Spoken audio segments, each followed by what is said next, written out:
I saw depicted about those individuals on horseback treating human beings the way they were is horrible. Vice President Kamala Harris quickly echoed that. Human beings should never be treated that way, and I'm deeply troubled about it. And I know that those images painfully conjured up the worst elements of our nation's ongoing battle against systemic racism. And in the days since, you've had both Secretary of Homeland Security Alejandro Mayorkas echo that sentiment, and the president himself. To see people treated like they did, horses barely running them over, people being strapped, it's outrageous. I promise you those people will pay. They will be an investigation underway now, and there will be consequences.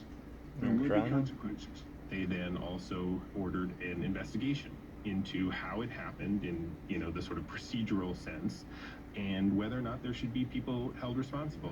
The mounted units are temporarily suspended. Are you considering eliminating them altogether? So we're going to take a look.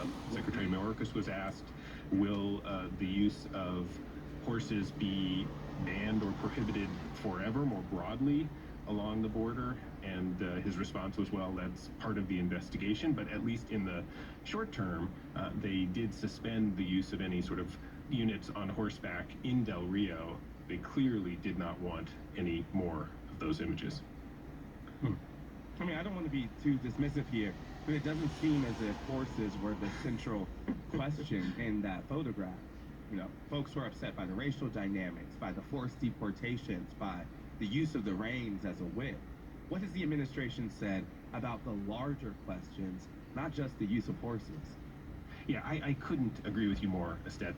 Every question that we have asked over the last few days, they've turned back to the very narrow, specific question about these images of border agents on horseback. And that's what they want the story to be about. But frankly, here you have a group of people who are coming to the United States saying that they need refuge, and the response from the Biden administration has been incredibly aggressive.